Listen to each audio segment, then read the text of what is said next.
안녕하세요. 오늘도 수요 신앙 강좌 오신 여러분들 주님의 이름으로 환영하고 축복합니다. 네, 오늘 수요 강좌 성경 통독 계속해서 진행되고 있는데요. 오늘 저의 목표는 레위기 지난주에 조금 못한 거 하고 민수기까지 오늘 꼭 나가도록 하겠습니다. 제가 민수기까지 오늘 꼭 마치도록 하겠습니다. 네, 잠시 기도하고 시작하겠습니다. 하나님, 저희가 말씀을 통하여 정말 예수님과 동행하고 싶습니다. 말씀을 읽고 배울 때마다 우리의 심령이 뜨겁게 하여 주시옵소서. 정말 주님을 향한 갈망이 더욱 뜨겁게 일어나기 원합니다. 특별히 우리가 삶에서 주님과 동행하고자 할 때 말씀이 우리의 삶에 지침이 되게 하여 주시옵소서. 매일 말씀을 읽고 또 말씀을 묵상하며 나아갈 때 하나님께서 우리에게 지혜도 주시고 힘도 주시고 능력도 주실 줄 믿습니다. 특별히 우리 예수동행교회가 올 한 해 동안 말씀을 통하여 주님과 동행하는 귀한 한 해가 될 수 있도록 인도하여 주시옵소서. 오늘 또 모든 것 주님께 맡겨드립니다. 마치는 시간까지 함께하여 줄 것을 믿으며 거룩하신 예수님 이름으로 기도드렸습니다. 아멘. 네, 지난주 주일에 저희가 성찬을 했는데요. 이제 성찬에 저희가 이제 포도주를 진짜 포도주를 이렇게 드려서 미리 좀 잘 설명을 드렸어야 되는데 좀 깜짝 놀라셨을 것 같아요. 이 포도주가 그 김승희 목사님이 성지순례 갔다가 거기서 이렇게 받아온 포도주예요. 근데 이제 이 포도주가 헬몬산이라는 포도주입니다. 쭉 이렇게 이스라엘 지도가 쭉 있으면요, 헬몬산이 맨 꼭대기에 있어요. 맨 꼭대기에 있는데 뭐 한 2,800m 뭐 그 정도 된다 그래요. 그러니까 우리 백두산보다 더 높죠. 근데 이제 그 위에가 눈이 항상 있는데요. 이스라엘은 아무래도 이제 건기 지역이기 때문에 비가 잘 안 옵니다. 이제 일부 기간에만 딱 비가 오는데 평소에 물이 없잖아요. 그런데 이제 헐몬산에 워낙 높고 차다 보니까 수증기가 거기서 물로 바뀌어서 이렇게 이슬로 이렇게 내려와서 전체적으로 이제 농사가 되는, 그래서 저희가 마신 포도주가 그 헐몬산 포도주였습니다. 그리고 저희가 특별히 포도주도 그런데 우리가 그러면 진짜 이 떡도 진짜 무교병을 하자, 그래가지고 우리 신정현 전사님이 찾아서 맞자라는 진짜 무교병을 저희가 찾아서 저희가 구매를 해서 이번 주에 같이 진짜 이스라엘의 맞자와 그리고 헐몬산 포도주로 저희가 성찬을 했다는 거 좀 알아주시면 좋겠습니다. 네, 주일에 좀 설명을 잘 들으셔야 되는데요. 네, 못했습니다. 어쨌든 헐몬산이 되게 이스라엘에서 되게 중요합니다. 그래서 그 이슬로 이 농사를 지었죠. 그래서 왜 새벽 이슬 같은 주에 청년들이 나오는도다 뭐 이런 얘기도 있고요. 그 시편 133편에 보면 헐몬산의 이슬이 시온의 산들에 내린같이 뭐 이런 이야기가 헐몬산이 나와요. 그러니까 그만큼 헐몬산은 그들에게 굉장히 비 안 오는 그 땅에서 굉장히 중요한 그런 지역이었습니다. 이런 것도 좀 성경에 관한 지식으로 좀 알아두시면 좋습니다. 오늘 제가 성경 책을 하나 조금 소개해 드리려고 하는데요. 성경은 드라마다라는 책입니다. 이거는 이제 크레이그 바르톨로미오하고 마이클 고힌이라는 교수님 두 분이 쓰신 건데요. 이 세계관을 교육하고 강의하는 데서 굉장히 탁월하신 두 분이 이 책도 썼어요. 구속사 창조 타락 구속이라는 구속사의 이야기로 성경을 드라마처럼 이렇게 쭉 풀어낸 이야기입니다. 물론 제가 조금 설명드리는 부분하고는 또 조금 이렇게 다른 각도로 아마 설명이 되질 거예요. 근데 성경 통독을 저도 이제 여러 번 해보니까요, 성경 통독이 성경만 읽어서는 사실은 이해가 안 되는 부분이 많아요. 어떤 집사님이 그러시더라고요. 성경을 너무 배우고 싶어서 신학교에 다 가야 되겠다 그래서 제가 신학교 가다 안 가르쳐 준다 그랬어요. 신학교에 오는 사람은 다 안다 생각하고 이렇게 강의를 하기 때문에 신학교에 가도 강의 뭐 성경에 대해서 배울 수 없다는 거 하나 알려드립니다. 그러니까 저희가 들으시는 이 강의도 들으시고 다양하게 하는 뭐 성경 통독 강의들을 여러 개 좀 들어보시면서 시야도 넓히고 하나하나 알아가면서 자기 걸로 이렇게 강의안을 착 만들어 보면 좋아요. 그래서 소그룹 모임할 때 다음에 같이 통독할 때 조금 설명하고 같이 통독하고 뭐 이런 식으로 해놓으시면 좋으니까요. 제가 해드리는 강의 또 잘 적으시고 또 다른 강의들 보시고 또 성경은 드라마다 이 책도 굉장히 내용 좋습니다. 그리고 두껍지 않고요. 뭐 금방 읽으면은 뭐 일주일이면 충분히 읽죠. 뭐 한 300페이지 되니까 하루에 50페이지씩 읽으면 5, 6, 3, 300 뭐 일주일이면 읽습니다. 나중에 저한테 한 달 걸렸는데요. 뭐 그러실 수도 있어요. 네. 책이라는 게 뭐 사람마다 다르니까요. 네. 어쨌든 좀 권해드리면서 오늘 레위기 강좌를 좀 진행하도록 하겠습니다. 지난주에 레위기의 그 성막이 무엇을 하는 곳이냐 이렇게 이제 설명을 좀 했어요. 성막을 통해서 하나님이 무엇을 알려주고 싶은 것인가 이 얘기를 지난주에 이제 했는데요. 이스라엘과 함께하기 위해서 성막을 만드셨지만 실제로 이스라엘 백성이 성막을 들어갈 수가 없었습니다. 왜냐하면 이 거룩한 곳에 부정한 사람이 들어가게 되면 죽임을 당하기 때문입니다. 그래서 이 성막, 분명히 하나님께서는 이 성막을 만드시고 이스라엘 백성과 함께하고 싶으셨죠. 그래서 성막을 회막이라고도 표현한다고 그랬어요. 만남의 장소인 거죠. 그래서 백성들을 성막 안으로 들어올 수 있도록 초청하고 알려주는 것, 이게 바로 하나님과 교제하는 방법, 그것이 바로 제사죠. 지금으로 따지면 예배가 되겠죠. 에덴 동산에서는요, 하나님과 함께 교제를 우리가 했어요. 근데 죄로 인해서 이제 추방을 당하고 하나님과는 다시 만날 수가 없었죠. 그런데 이 바로 성막이 다시 에덴 동산으로 그러니까 들어가는, 하나님과 다시 만남을 가질 수 있는 그런 그 문제법을 해결해 준 겁니다. 에덴 동산에 천사들이 이렇게 길을 막고 있었다 그랬죠. 화영검을 가지고 못 들어가게 막았죠.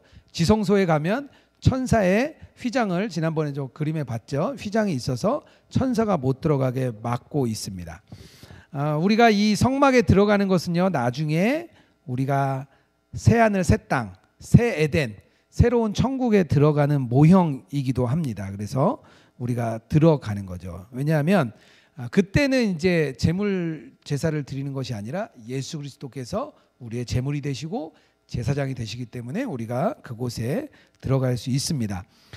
레위기를 두 가지로 좀 이렇게 나눌 수 있다 그랬어요. 1장부터 16장까지 이제 예배에 관해서죠. 제사법과 제사장법 이렇게 나눠져 있다고 했습니다. 그리고 17장부터 나머지 23장까지는 삶에서 어떻게 거룩한 백성으로 살아갈 것인가, 레위기를 이야기하면 그 두 가지를 머릿속에 딱 넣고 계셔야 됩니다.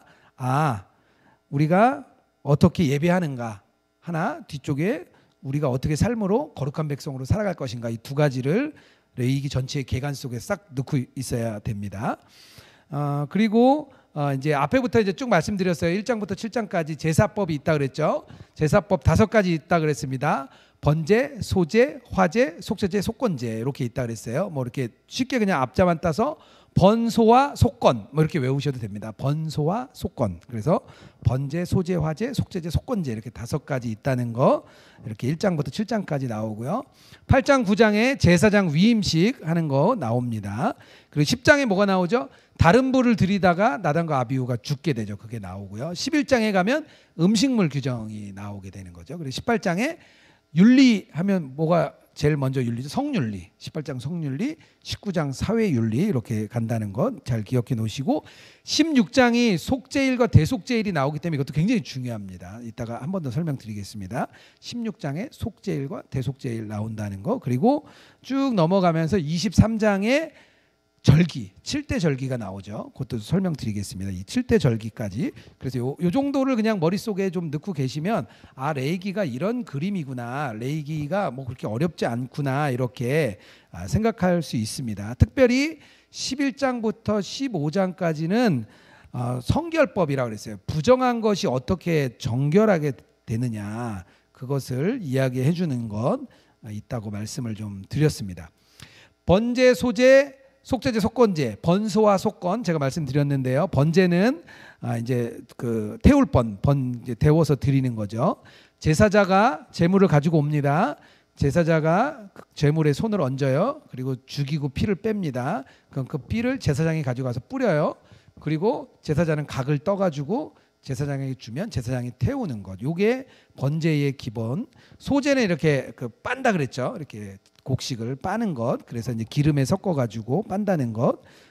말씀드렸고요. 화목제는 나누어 먹는 거예요. 나누어 먹는 것. 속죄제는 죄를 지은 사람이 자기의 죄를 이렇게 회개하기 위해서, 속죄하기 위해서 나오는 것이 있습니다. 그래서 뭐 속죄제 같은 경우는 신분이 뭐 제사장일 경우에, 뭐 백성인들이 할 경우에, 족장인 경우에, 평민인 경우에 뭐 제물이 조금씩 다른데요. 뭐 읽어 보면 되니까 이것까지 막 뭐 제사장은 숫송아지 드리고 뭐 누구는 염소 드리고 이렇게까지 외울 필요는 없을 것 같습니다. 속건제는 20% 5분의 1을 배상해 준다, 이렇게 말씀드렸고요.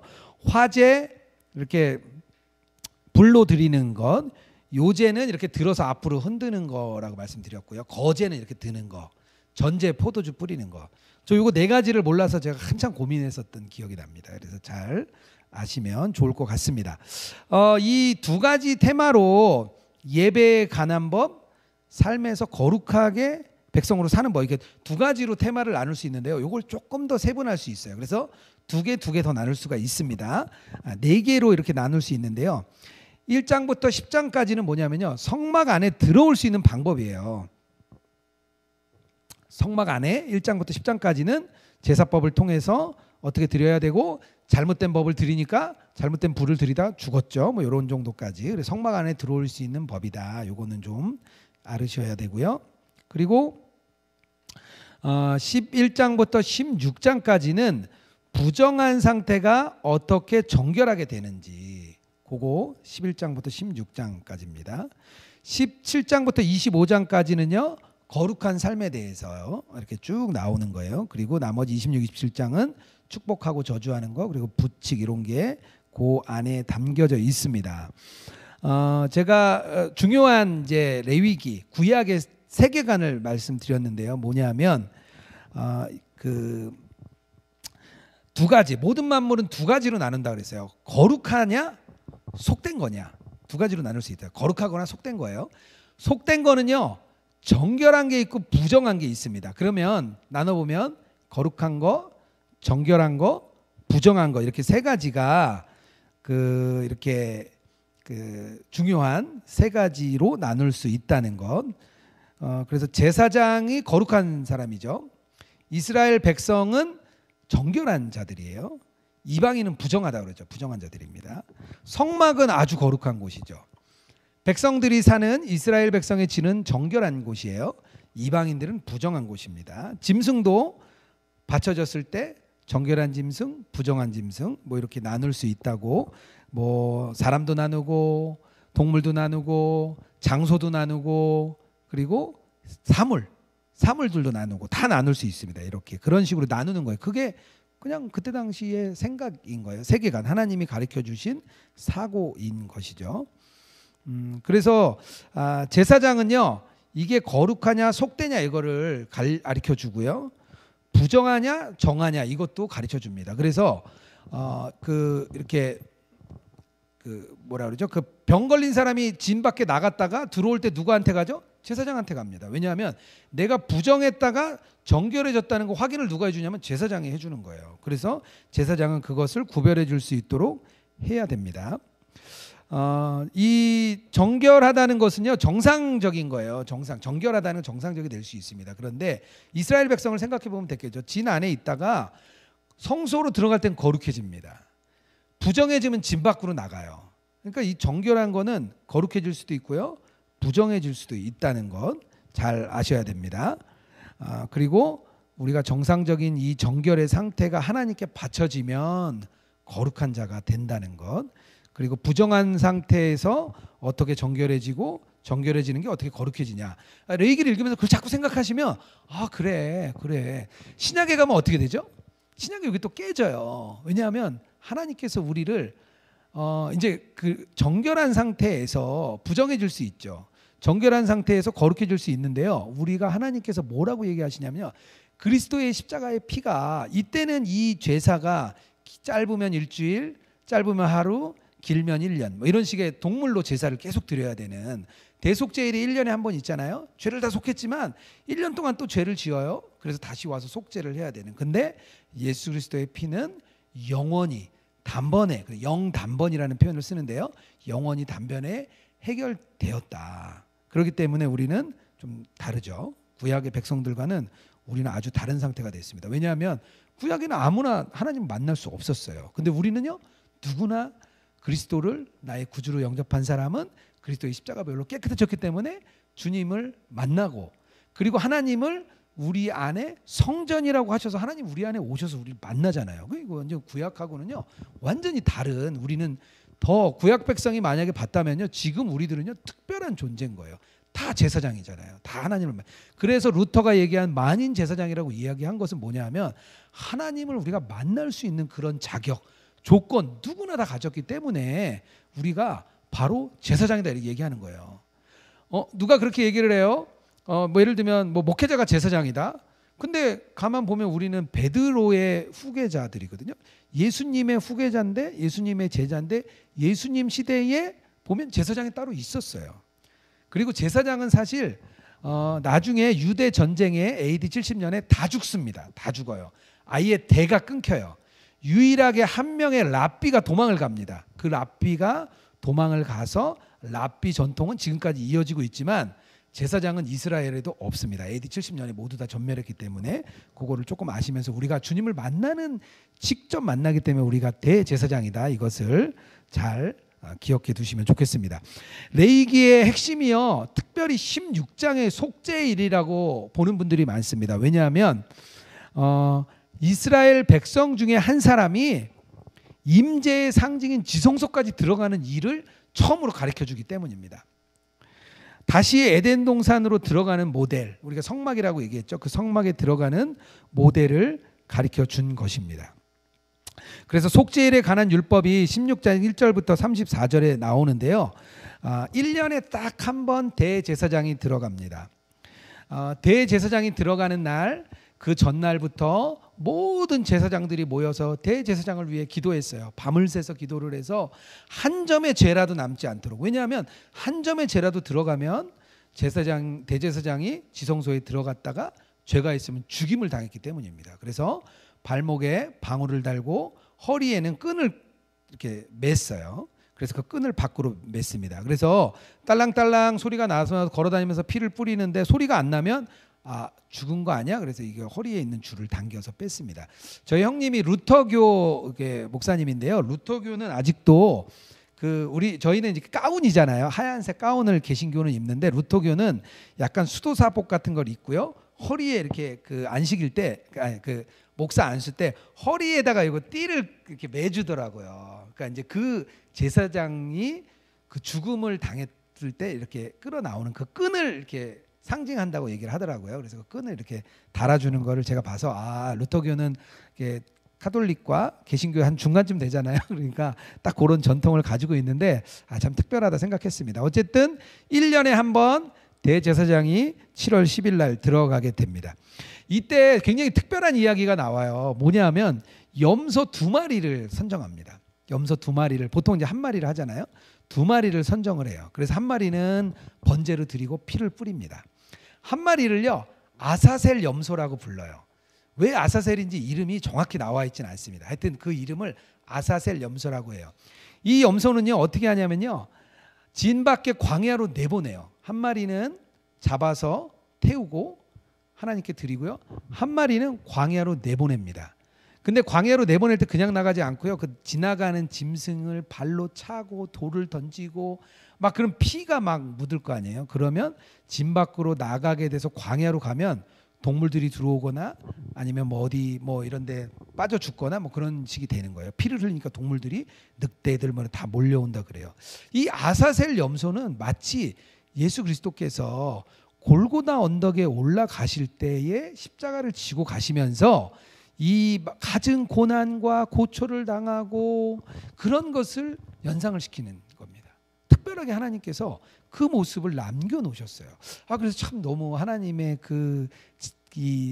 너무 대단하신 게 예수님의 그 십자가에서 죽는 모습뿐 아니라 십자가에 달려가시는 그 아사셀 염소의 모습까지도 하나님은 생각하시고 예수 그리스도도 그런 고난을 겪으시도록 하신 겁니다. 이런 거 보면 굉장히 참 이게 신구약이 탁탁 맞아 떨어질 때 참 재미가 있습니다. 대제사장이 지성소까지 들어감으로 인해서 하나님께로 들어오도록 이렇게 열어주신 것, 이게 바로 속죄일인데요. 이 속죄일은요 안식일 중에 안식일이다 이렇게 표현을 합니다. 23장에 가면 절기가 나오는데요. 절기의 핵심은 안식일이에요. 안식일이 가장 기본입니다. 7일 만에 안식되는 7일이 기본이고요. 계속 7일이 확장되는 거예요. 그래서 그 희년이 뭐 7년, 그러니까 7년이면 안식년이죠. 7년이 7년 되면 77은 49에서 50년째 또 희년이 오게 되죠. 그리고 이어지는 초실절, 오순절, 뭐 나팔절, 나팔절, 대속제일, 뭐 이런 장막절 이런 거 다 7월에 있어요. 하여튼 7자 안에 들어 있습니다. 7이 뭐 완전수잖아요. 그래서 이제 뭐 왜 완전수냐 뭐 그런 얘기도 있는데요. 뭐 3은 보통 이스라엘 사람들이 이 그 하늘을 이야기한다 그래요. 그래서 4는 보통 땅을 이야기한다고 뭐 이야기를 해요. 그러니까 그림 언어인 거죠. 나중에 요한계시록이라면 그림 언어들이 뭐 저울을 들고 있는 거 뭐 이런 그림 언어들이 많이 나오는데요. 그래서 3과 4가 합쳐지면 7이잖아요. 그래서 하늘과 땅, 그래서 완전수라고 표현을 해요. 뭐 7도 완전수, 12도 완전수, 뭐 여러 가지 완전수가 있지만 그래도 7을 그렇게 중요시 생각한다는 거. 안식일을 가장 중요시하게 생각하고요. 안식일은 시간을 안식한다는 거. 장소가 아닙니다. 시간을 안식하는 거예요. 왜냐하면 나중에 이스라엘 백성 다 뿔뿔이 흩어져요. 바벨론으로 쫓겨가요. 전 세계로 흩어져요. 그래도 그들은 안식일의 날짜를 정확하게 지키면서 그날을 거룩하게 만들었습니다. 그래서 금요일 저녁부터, 이게 아침이 아니에요. 저녁부터 그 다음날 저녁까지 보통 안식일이라고 표현을 합니다. 6월절은 정월 14일, 1월 14일이죠. 그리고 6월절이 되면 이스라엘 백성들은 이렇게 그 예루살렘에 안식일을 지키러 올라가고 누룩 없는 떡을 먹는 이렇게 무교절로도 이렇게 뭐 지킨 거죠. 그리고 첫 열매의 절기를 초실절이라고 하는데요. 6월절 다음 날을 초실절이라 그래요. 하루죠. 초실절. 6월절 다른 날 1일. 그래서 오순절을 77절, 50일도 왜 77절이라고 그러잖아요. 왜냐하면 77은 49잖아요. 왜 49일이냐면 첫날이 초실절이에요. 6월절 지나고 첫날이 1이라는 초실절이고 49, 77은 49일이 더해져서 50일이 오순절이 되는 겁니다. 왜 하루 어디 갔지 이렇게 생각하시면 안 돼요. 거기 23장에 보면 다 나옵니다. 초실절, 그 다음에 77은 49, 50일 합쳐서 오순절이라는 거. 나팔절이 새해 첫날을 7월 1일에 나팔 붑니다. 그냥 나팔절이라고 보시면 되고요. 그리고 대속제일이 7월 10일, 7월 10일이 대속제일이고요. 그리고 일주일, 2주 뒤에 7월 15일부터는 초막절이라 그러죠. 이제 지붕 없는 곳에 나가서 천막을 치고 사는 초막절이 7월 15일부터 일주일간 이렇게 광야를 생각하면서 지키는 그런 절기입니다. 그래서 이 정도 절기는 조금 이렇게 알아주면 좋을 것 같고요. 어쨌든 이스라엘 백성들은 지금까지도 초막절을 참 잘 지킨다고 합니다.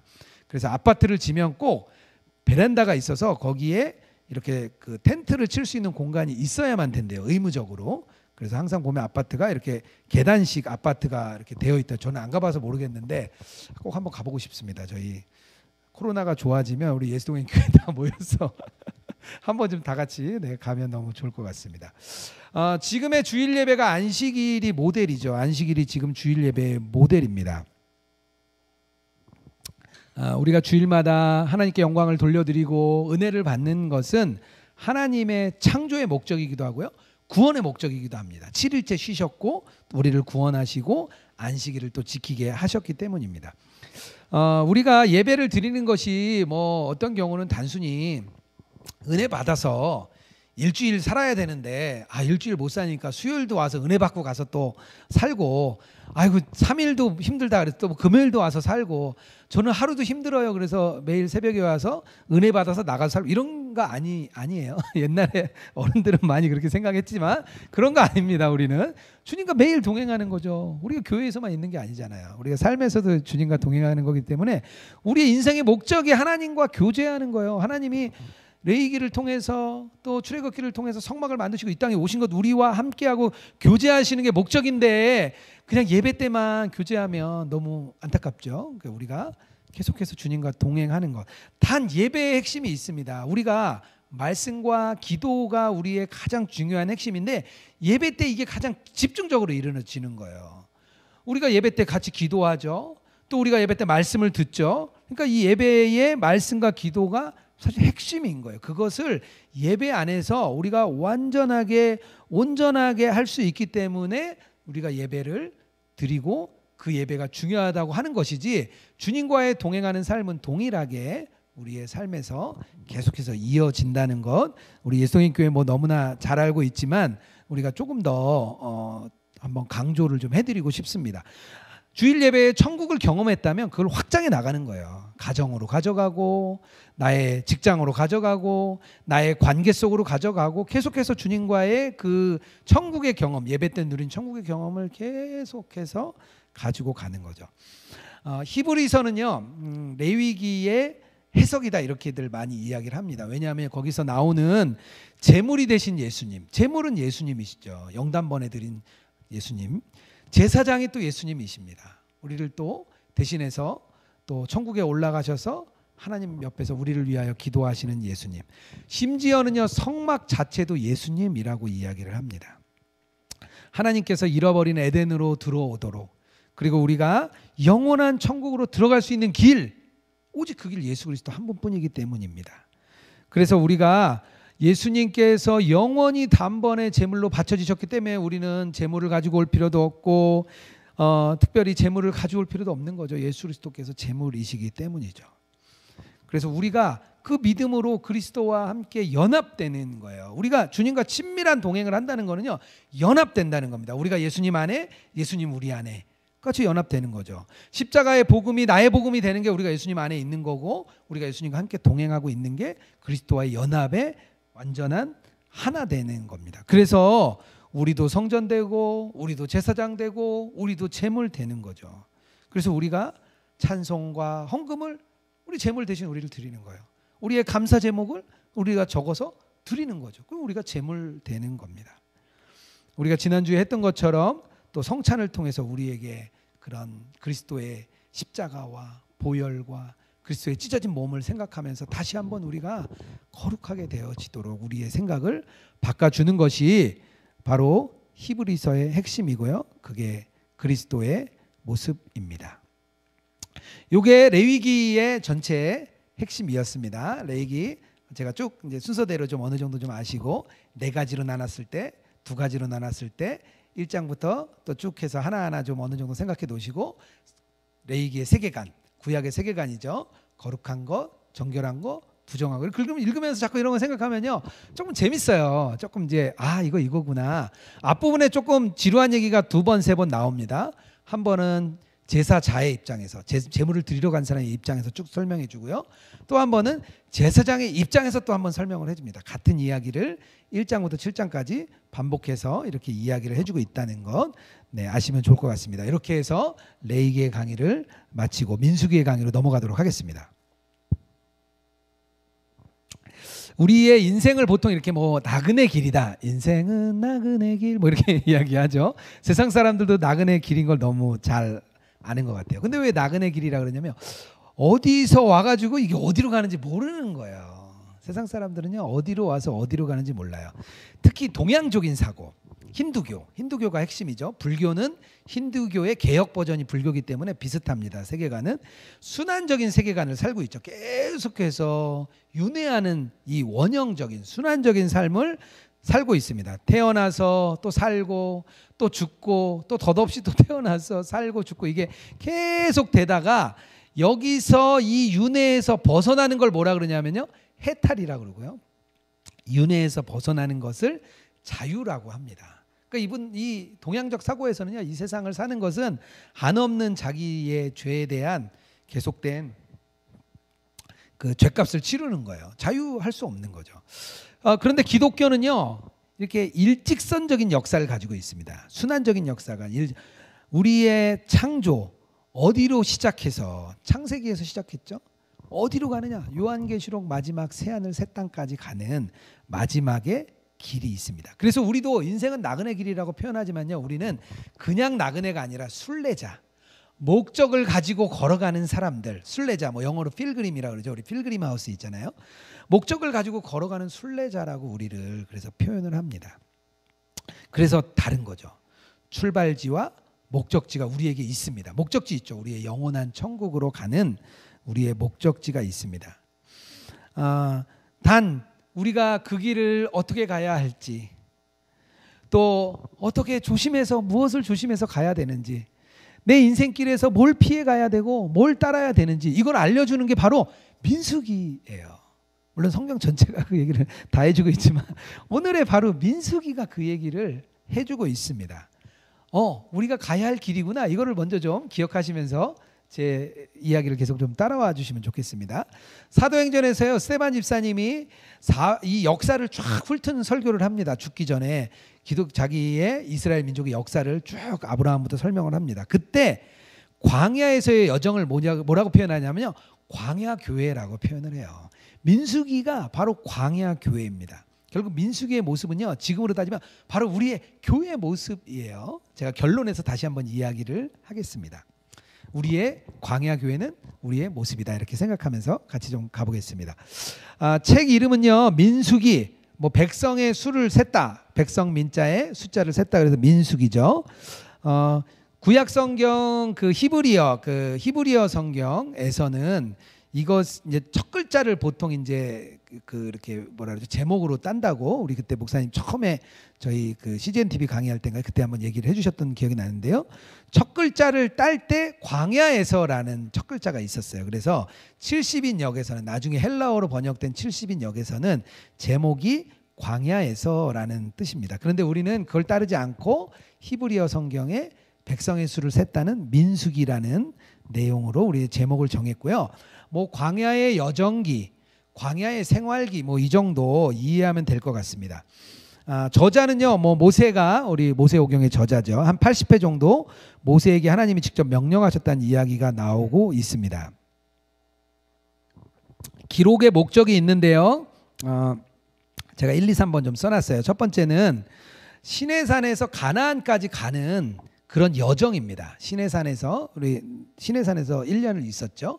시내산에서 가나안까지 들어가는 여정을 민수기가 쫙 보여주고 있습니다. 율법 상관관계 말씀드렸어요. 레위기라는 율법을 맺고, 율법을 맺으신 분이 도대체 어떤 분이야? 창세기를 이야기한다 그랬죠. 그 율법을 맺기까지 어떤 과정이 걸렸지? 출애굽기 통해서 얘기한다 그랬어요. 민수기는 이 율법을 맺고 광야에서 어떻게 살아보는지 훈련해보는 과정을 설명해 준다고 했습니다. 여정이죠. 그리고 두 번째는요, 출애굽 당시에는 그냥 느슨한 지파였어요. 그냥 12지파지만 느슨한 그냥 공동체예요. 마치 그냥 우리 가족끼리 모였을 때 정도의 그런 연합체에서 시내산으로부터는 강력한 군사 공동체로 거듭납니다. 그래서 백성의 수를 세는 거죠. 강력한 군사 공동체로 거듭나게 된다는 것, 그게 두 번째 기록의 목적이에요. 세 번째는요, 이게 계속 불순종이 나와요. 우리 민수기 통독했잖아요. 계속 또 배반하고 불순종하고 배교하고 막 계속 나오는데요. 그럼에도 불구하고 나중에 요단 동편 가나안 땅까지 가잖아요. 하나님께서 그럼에도 불구하고 신실하게 약속을 지키시는 분이다. 이게 바로 민수기의 기록 목적입니다. 이제 기록 목적 3가지, 요거 좀 이렇게 잘 적어놓고 머릿속에 좀 넣으시면 좋을 것 같습니다. 그럼 첫 번째 제가 질문을 하나 드리겠습니다. 왜 백성의 수를 계수했을까요? 왜 백성의 수를 계수했을까요? 2번을 계수합니다. 2번을 계수했는데요. 인구수가 비슷해요. 한 60만. 두 번째 셌을 때도 60만. 저는 이렇게 생각했어요. 2번을 쟀는데 처음에 60만이었는데 40년 뒤에도 60만이에요. 야, 그 어려운 여정 중에 하나님이 인구수를 줄지 않고 그대로 두셨구나. 놀라우신 하나님이다. 저는 민수기를 처음에 그렇게 생각을 했어요. 이거 잘못된 겁니다. 제가 잘못된 거예요. 한번 생각해 보세요. 360일, 이제 이스라엘 백성들은 360일, 옛날에는 360요일이 아니라 360일이었어요. 360일에 40년을 곱하면 14,400일이에요. 14,400일. 몇 명이 죽었냐면요, 남자만 60만 명이 죽었어요. 그럼 여자도 죽었겠죠. 부인은 비슷하게 있었을 거 아니에요. 네? 하나님이 대충 비슷하게 놓으시잖아요. 120만이 죽었어요. 그러면요, 20세부터 40세까지 싸움에 나갈 수 있는 사람이면 40세 이상 되는 사람도 있을 거 아니에요. 최소 120만에서 150만이 죽은 거예요. 40년 동안. 그러면 아까 14,400일로 나눠보면요, 하루에 몇 명 죽었게요? 100명이 죽었어요. 100명이. 한 달이면 3,000명이 죽은 거예요. 그러면 인구수 200만이 되는데 미국에서요 이번에 죽은 인구가 50만 명이 뭐 죽었다 그랬나요? 뭐 그 정도 죽었 난리가 났잖아요. 근데 이 인구가 하루에 100명씩 그 작은 인구에서 죽어 나간다 그러면 이건 굉장히 많이 죽은 거예요. 내용에 보면요 배교에서 죽고 또 뭐 이 땅이 갈라져서 죽고 또 연병에 죽고 뭐 엄청 죽어요. 계속 죽습니다. 많이 죽었다는 얘기예요. 이 얘기는 백성의 수를 센 거는요 많이 죽었습니다. 1장하고 26장에서 두 번의 계수를 합니다. 1장은요 출애굽 1세대를 계수를 했어요. 20세 이상 싸울 수 있는 군인 군사 공동체로 거듭나기 위해서 이제 첫 번째 이제 백성을 셌습니다. 26장에서는요 모압 평지에서 가나안 입구 들어가기 전에 2세대의 백성의 수를 셉니다. 갈렙과 그리고 여호수아 빼고는 다 죽었잖아요. 2세대의 백성을 셌습니다. 이 대상이 달라요. 1세대를 셌고요. 두 번째는 2세대를 셌습니다. 2세대는요 목적이 있었는데 뭐냐면요 목적이 달랐어요. 뭐냐면 새로운 땅을 분배하기 위해서 계수를 했어요. 이제 새로 들어가서 우리가 땅을 분배해야 되니까 계수를 한 거예요. 다시 한번 계수를 한 게 목적이 다릅니다. 대상에 큰 차이가 있다는 것, 두 번의 계수지만 1세대와 2세대의 차이가 있다는 것, 그걸 좀 아셔야 됩니다. 1세대는 광야에서 다 죽었고요. 2세대가 가나안에 들어가게 됩니다. 이 1세대는요 불순종의 세대라고 볼 수 있어요. 하나님께 불신해서 다 죽은 불순종의 세대. 2세대는요 순종의 세대로 볼 수 있습니다. 불신의 세대, 믿음의 세대 이렇게도 나눌 수 있겠죠. 이걸 통해서요 우리가 이걸 좀 알 수 있는 거예요. 하나님께서는요 불순종의 세대를 떠나 보내시고 그리고 새로운 세대인 순종의 세대와 함께 언약을 신실하게 지켜나가신다. 이게 하나님의 크신 계획입니다. 그래서 민수기는 이런 부분을 좀 돌아봐야 됩니다. 민수기의 장소를 어떻게 돌았는지 조금 PPT를 통해서 한번 조금 이렇게 보도록 하겠습니다. 이거 좀 머릿속에 전 페이지 한번 돌려주세요. 네, 이집트로부터 쭉 내려와서 아래쪽까지 내려오면 이제 V자로 내려오게 되죠. 그리고 거기가 시내산입니다. 그리고 다시 위로 올라가서 맨 꼭대기 쪽에서 빙글빙글 38년을 돌다가 오른쪽으로 돌아서 요단강 우편으로 들어가게 됩니다. 그 제가 광야를 좀 써놨는데요. 광야를 몇 군데 거쳐서 갑니다. 첫 번째 이제 광야는요. 그 이집트에서 나오자마자 수르 광야라고 제가 써놨죠. 수르 광야를 거치고요. 에담 광야를 거치고요. 신 광야를 거칩니다. 신 광야는 SIN 신 광야입니다. 짧은 신 광야. 여기에 뭐 그때 이제 르비딤물 뭐 이런 거 있었죠. 그리고 시내 광야에서 1년을 이제 거하게 되고요.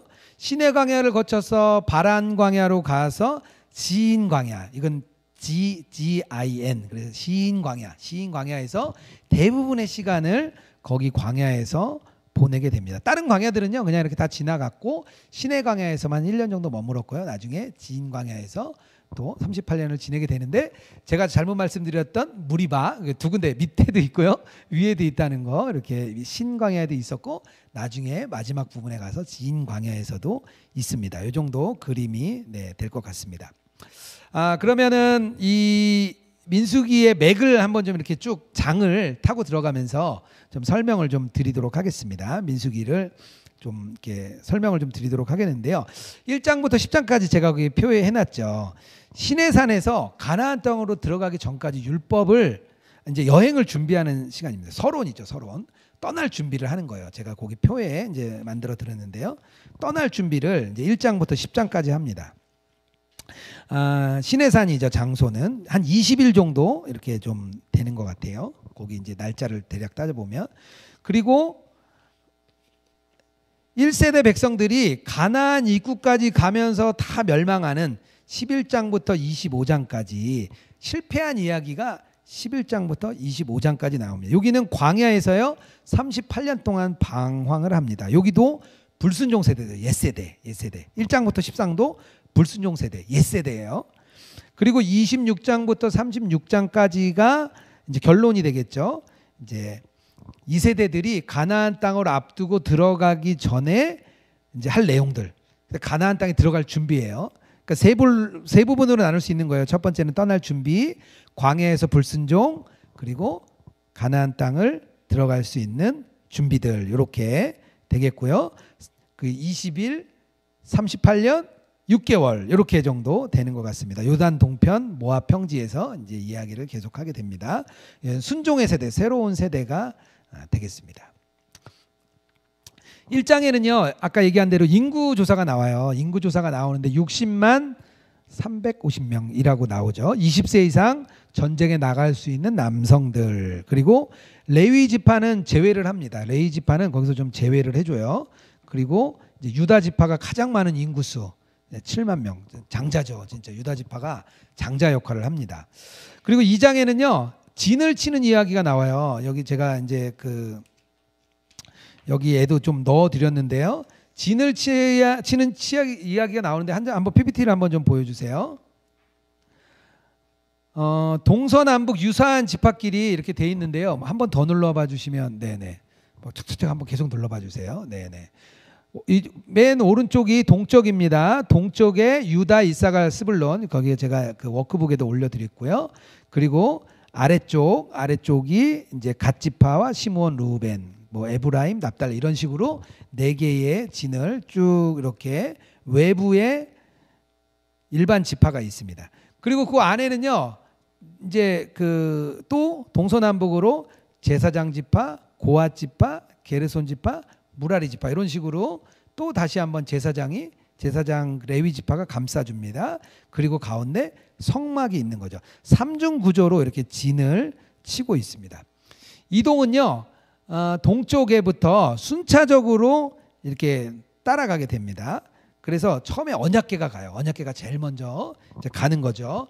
하나님의 임재의 상징인 언약궤를 제일 먼저 가고요.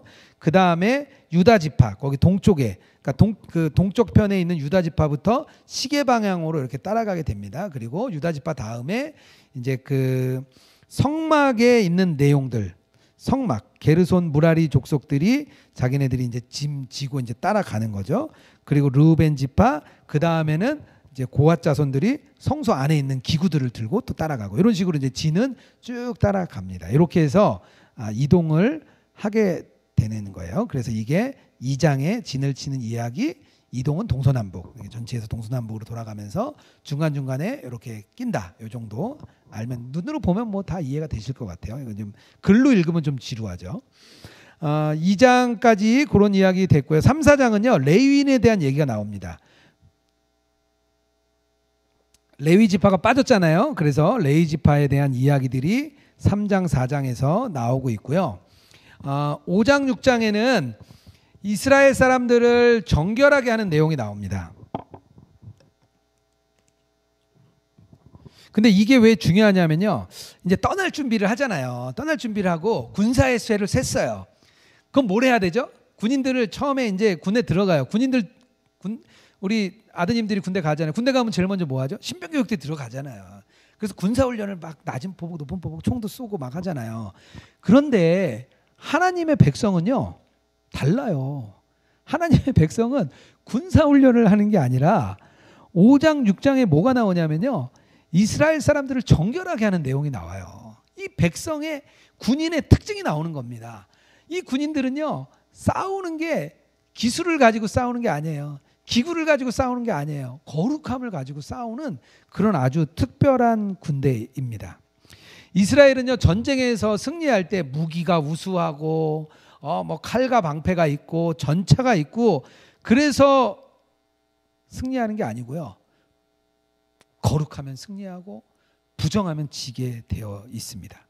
그래서 이 싸움이요 순종의 싸움이냐 불순종의 싸움이냐를 제일 먼저 이 앞에서 보여주고 있습니다. 그래서 성막과 제사장을 정결케 하는 이야기들 5장 6장에서 나오고 있습니다. 7장 8장에 가면요 성막에 대한 내용이 나와요. 이제 이스라엘 백성과 함께 움직이는 성막을 어떻게 할 건지 뭐 이걸 어떻게 하고 나옵니다. 그래서 성막에 대한 이야기가 나오고요. 9장에 가면요 이스라엘 전체가 두 번째 유월절을 지킵니다. 처음에 떠날 때 유월절 한번 지켰죠. 두 번째 유월절을 구장에서 지킵니다. 그래서 이스라엘 이 공동체가 두 번째 유월절을 지키면서 하나님의 충만한 임재를 경험합니다. 그리고 나서요, 행진할 때의 기준이 나옵니다. 행진할 때의 기준이 뭐냐면요, 이런 거예요. 날이 좋아요? 그럼 가야죠. 비가 와요? 그럼 빨리 텐트 치고 비 맞고 기다려야지. 이런 게 아니라 우리가 잘 아는 것처럼 구름이 뜨면 움직이고 구름이 지면 안 움직이는 그런 특별한 이제 저기를 가는 거죠. 그래서 이제 계속해서 가게 되는데, 대략 뭐 어떤 경우는 뭐 오래 있었던 데도 있고 빨리 간 데도 있어요. 그래서 성경에 보면 42번 정도의 진을 친 게 나옵니다. 42번. 그러니까 40년이니까 뭐 거의 1년에 한 번 정도, 1년에 한 번씩 이사 갔다 생각해 보세요. 1년에 한 번씩 뭐 자주 움직이는 거죠. 근데 1년에 한 번씩 이사를 가는데 꼭 뭐 다 그렇게 한 건 아니고요. 이제 1년이 못 돼서 움직인 것도 많고, 어쨌든 구름이 뜨면 가는 거예요. 좀 특별하게 움직이는 이야기가 이제 9장에 나옵니다. 10장에는요, 어쨌든 그 구름에 따라 움직이지만 나팔 소리로 이제 명령을 해줍니다. 나팔을 어떻게 불면 어떻게 하고, 나팔을 어떻게 불면 어떻게 해라, 이런 게 나옵니다. 10장까지 그렇게 준비를 다 했어요. 나팔도 불고, 자, 나팔 한 번 불면 출발, 두 번 불면 뭐 이런 식으로 이제 준비 다 했습니다. 그리고 이제 떠날 준비를 하고 이제 떠나게 됩니다. 11장부터 25장까지는요, 이제 계속해서 좀 이제 어려운 이야기가 나옵니다. 이제 바로 이스라엘 백성을 그냥 들어가게 했으면 좋은데, 제가 말이 너무 많아가지고 지금 되게 걱정이네요. 갈 길이 많은데. 네. 갈 길이 멉니다. 네. 어쨌든 가는데 바로 가는 게 아니라 광야를 왜 이렇게 하나님 거치게 하시는지 모르겠어요. 바로 좀 요단강 땅에 가면 좋잖아요. 근데 광야를 참 거치게 하시는데, 어쨌든 하나님이 이 훈련시키기 위한 최적의 장소가 광야였다, 이렇게 생각을 합니다. 이스라엘 백성들은요, 출발을 해서 광야에서요 성공할 수도 있었고 실패할 수도 있었습니다. 그런데 그들이요 불신앙하고 범죄하고 반역하고 뭐 계속해서 징벌을 받게 되죠. 가장 큰 문제가요, 먹는 문제가 참 많이 나와요. 먹는 문제, 먹고 사는 문제 참 쉽다고 말할 수 없죠. 지도자에게도 반역하고 모세에게 반역하고, 심지어 아론과 미리암도 모세를 또 막 비난하는 일이 생겨서 미리암이 나병에 걸려서 진 밖으로 나가는 일도 생기죠. 그럼에도 불구하고 이 38년의 역사를 이렇게 가만 보면요, 앞부분에 조금 이렇게 많이 나오고요, 뒷부분에 많이 나와요. 중간 시기는 대부분 침묵을 합니다. 하나님께서 중간 시기는 좀 이렇게 크게 말은 안 하세요. 그래서 대부분 보면 앞과 뒤 따지면 한 10번에서 11번 정도의 문제가 나와요. 아마 중간에는 뭐 이렇게 불평해 보니까 되지도 않더라. 되지도 않더라. 그러니까 그냥 간 것 같아요. 근데 한번 생각해 보세요. 40년 동안 10번, 11번? 그럼 1년에 몇 번 불평합니까? 1년에 따지면 한 번이에요. 여러분들은 얼마나 불평하십니까? 1년에 한 번 불평하면 어떻게 한 것 같아요? 칭찬해 줘야죠. 우리가 그런 사람이 어디 있어요? 1년에 한 번밖에 불평을 안 한다니. 근데 어쨌든 이 내용을 보면 패역한 백성이라고 계속해서 나오고 있습니다. 근데 중요한 게요, 13장 14장에 나옵니다. 여기에 가데스 바네아에서의 사건이 나옵니다. 12명의 정탐꾼을 보내죠. 40일 동안 그 땅을 정탐하고 왔습니다. 이 정탐꾼들이 이 악의에 찬 보고 때문에 1세대들이 그거를 따름으로 인해서 광야에서 다 죽는 결정적인 역할을 하게 됐습니다. 10사람은 부정적이었고 갈렙과 여호수아 2명만 긍정적인 보고를 하게 됩니다.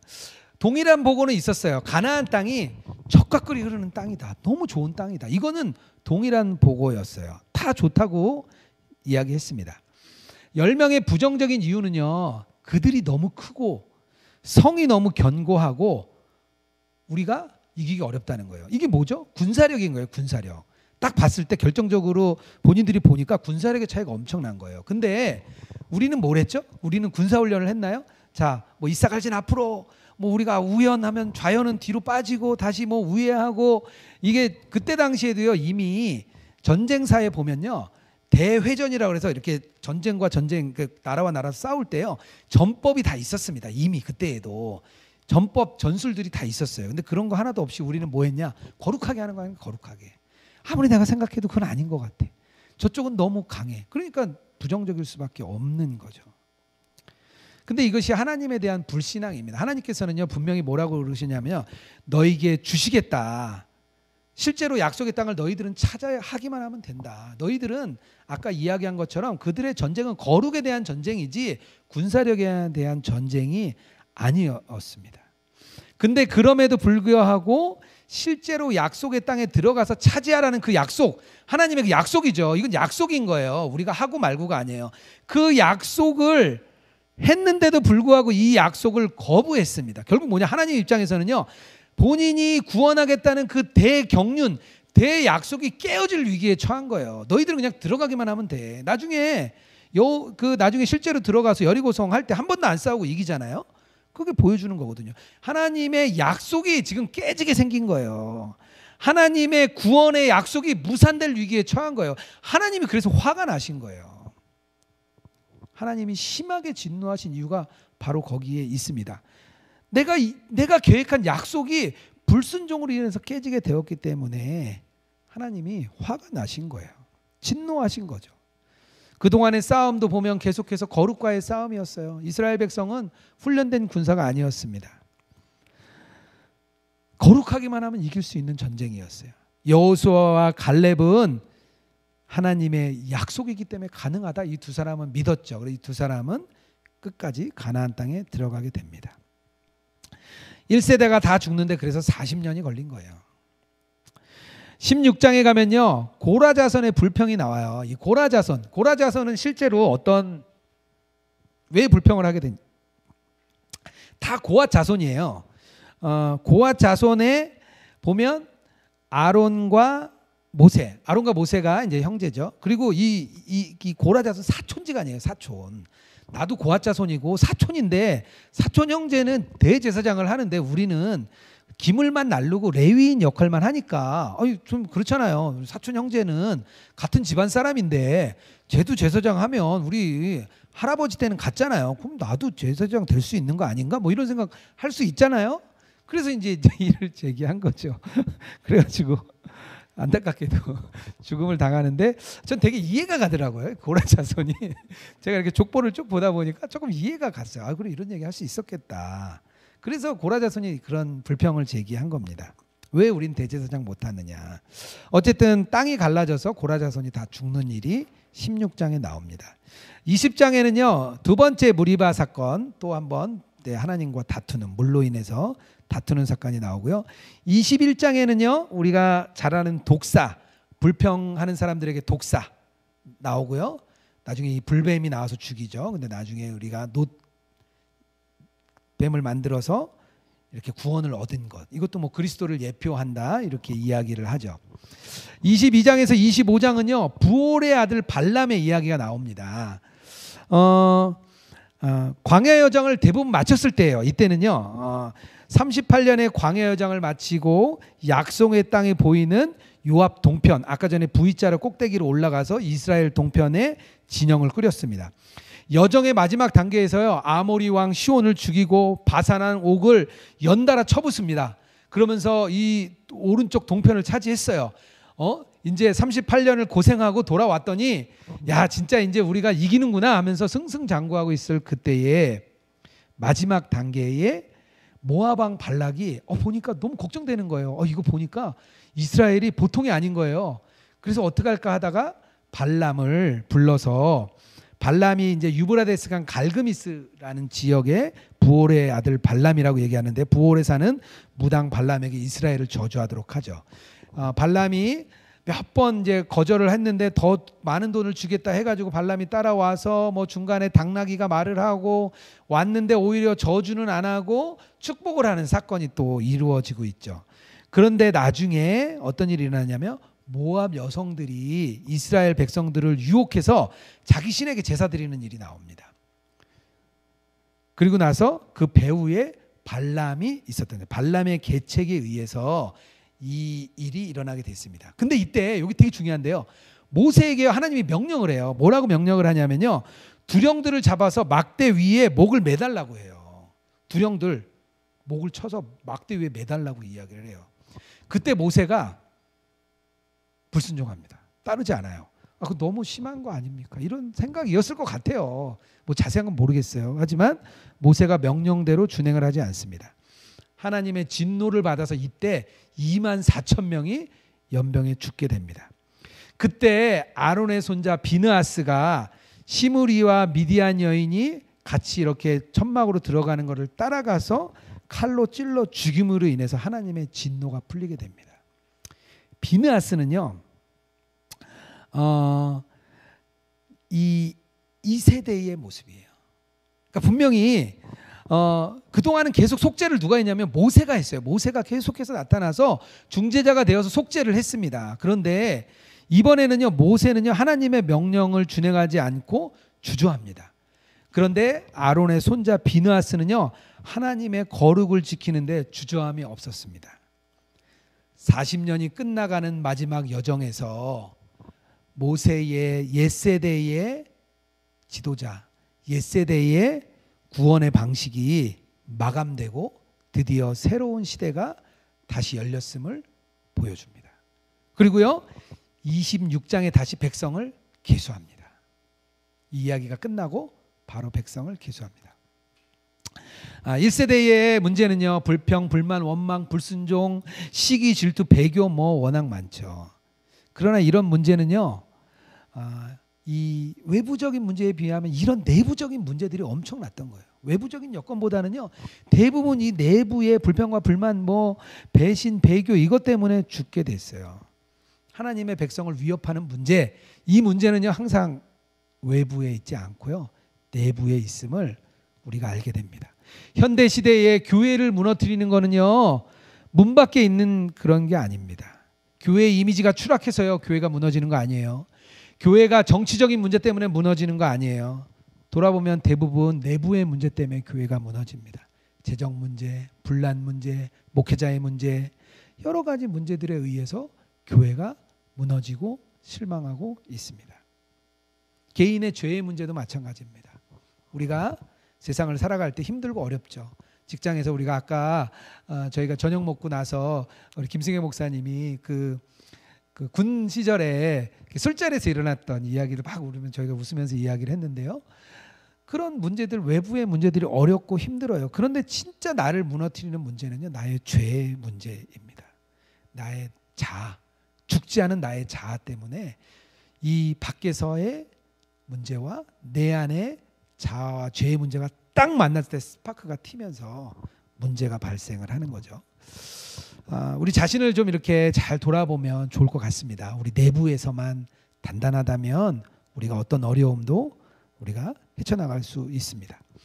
26장에 두 번째 인구조사는요, 1세대가 모두 광야에서 죽고 2세대의 인구조사를 하게 됩니다. 1세대의 인구조사는요, 앞으로 일어날 그 진군에서 예상되는 위협 때문에 그걸 서로 지키기 위해서 군으로서 군사 조직을 갖추기 위함이었다고 말씀드렸죠. 2세대는 각 지파별로 그 땅에 들어가서 어떻게 분배하는 데 필요한 자료를 확보하는 게 이유였습니다. 대부분 다 비슷한데요.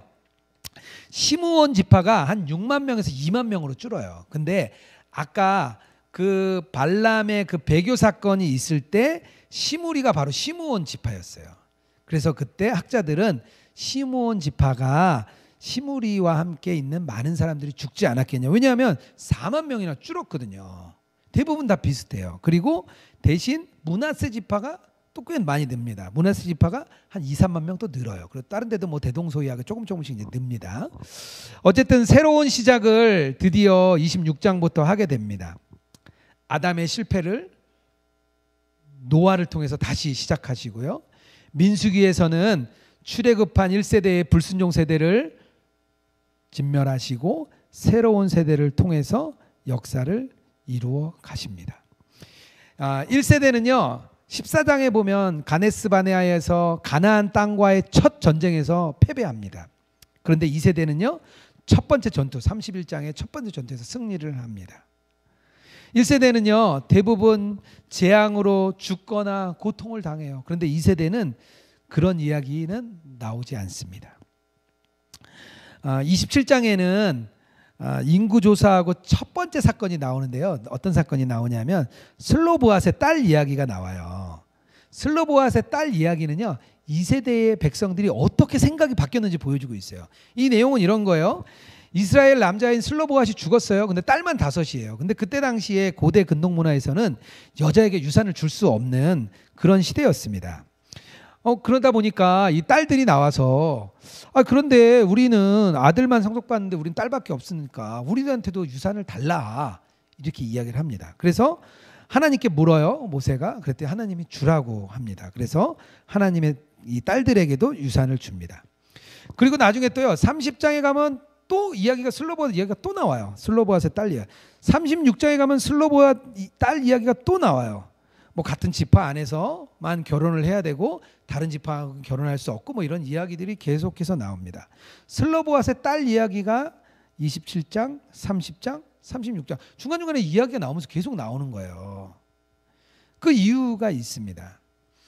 이 슬로보앗의 딸들이 하는 이야기는 땅에 대한 이야기거든요. 근데 이 땅이 어디냐면요, 가나안 땅인 거예요.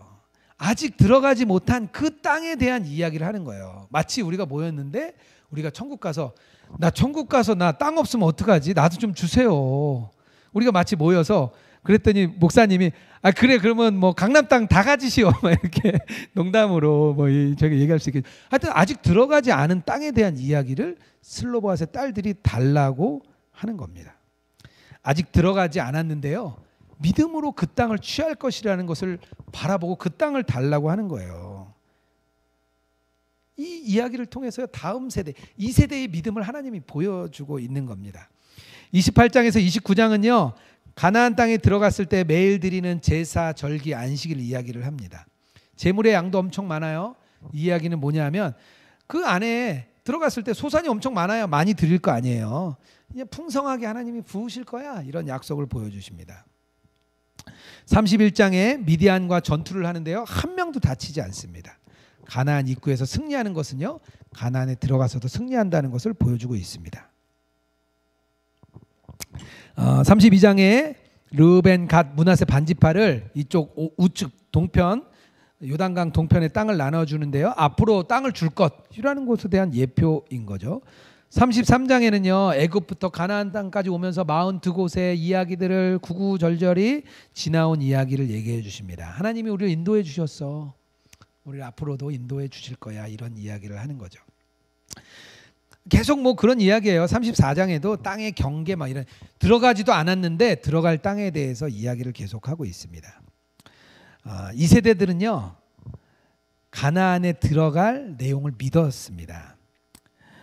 두 가지에 계속해서 대조를 보여주는 것 같아요. 1세대는 불신하고 불순종했다면 2세대는 믿음의 고백을 계속해서 하고 있습니다. 이스라엘 백성들이 자기를 따를 때는 죄로 죽을 수밖에 없었죠. 불신으로 약속이 무너질 수밖에 없었지만 하나님께서는 2세대를 만들어서 믿음의 반응을 계속해서 해주십니다. 가나안 땅은요, 우리 천국의 그림이죠. 천국의 모형이고 그림자입니다.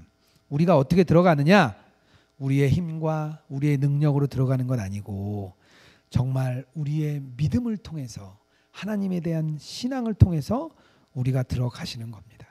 인간은요, 아무리 실패를 해도요, 하나님은 그 계획을 취소하거나 실패하지 않으십니다.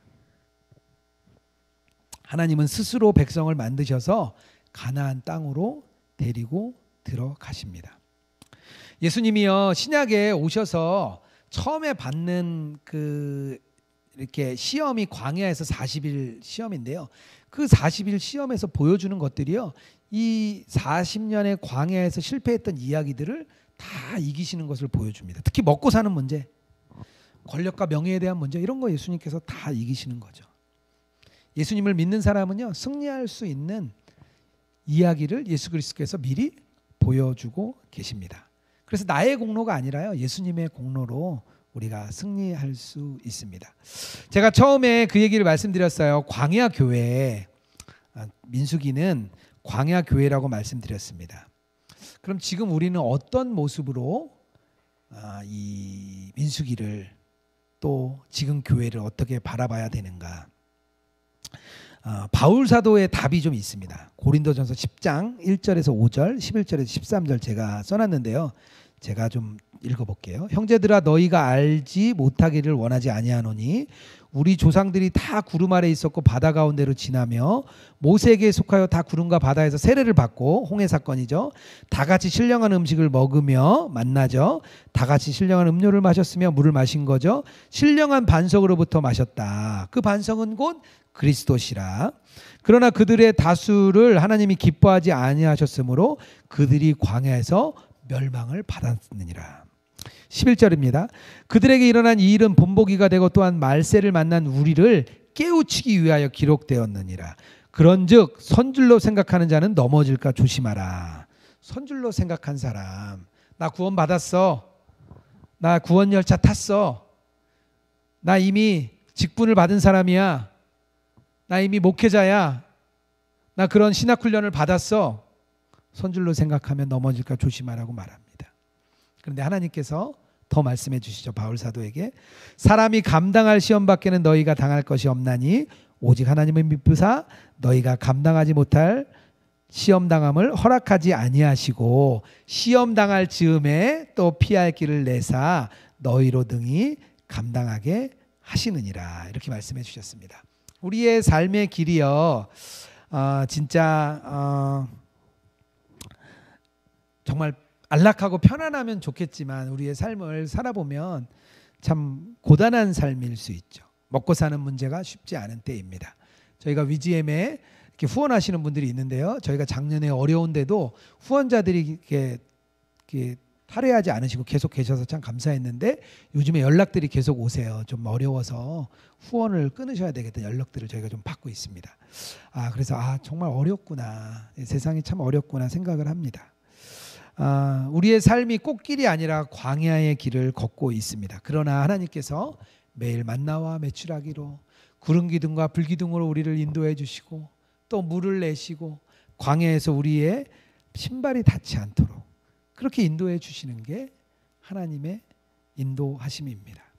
교회가 문제가 생기면 우리 교회 왜 그러지? 우리 교회는 이렇게 문제가 많은 거야? 이렇게 생각할 게 아니라 우리가 광야의 길을 같이 걷고 있구나. 우리가 불순종하고 때로는 불신도하고 넘어지고 쓰러지지만 그럼에도 불구하고 하나님은 우리를 그리스도의 보혈로 우리를 붙드셨기 때문에 우리는 다시 일어날 수 있고요. 우리가 감당할 시험이 됩니다. 1세대 백성이 만약에 그 요단강 그 가나안 땅을 보았다면 아마 더 믿음이 갔을 텐데요. 이들은 제대로 보지를 못했어요. 단지 그들은 38년 내내 황무지만 돌고 돌아서 광야에서만 살았습니다. 그러니까 그 믿음이 사라지고 나니까 남는 거는 불신하고 불평하고 불만하고 반역하는 것밖에 없었습니다. 현실의 문제가 너무 큰 거예요. 미래는 보이지도 않아요. 그런데 2세대의 삶은요, 보이지 않는 그 땅, 가나안 땅을 우리에게 주십시오. 그 땅을 우리에게 나누어 주십시오. 이런 믿음을 갖고 있었습니다. 왜냐하면요, 들어간다는 믿음, 여호수아와 갈렙 같은 믿음을 2세대 백성들이 가지고 있었기 때문입니다.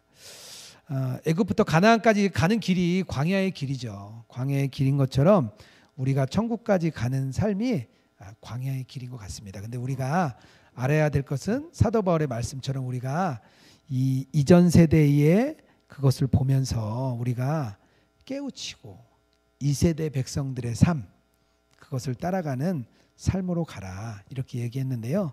정말 눈에 보이는 것, 그것에 흔들리지 말고 보이지 않는 정말 하나님 나라, 그 땅을 위하여 우리에게 부름받은 사명을 우리가 잘 감당하면서 믿음으로 취하는 저와 여러분 되기를 주님의 이름으로 축복합니다.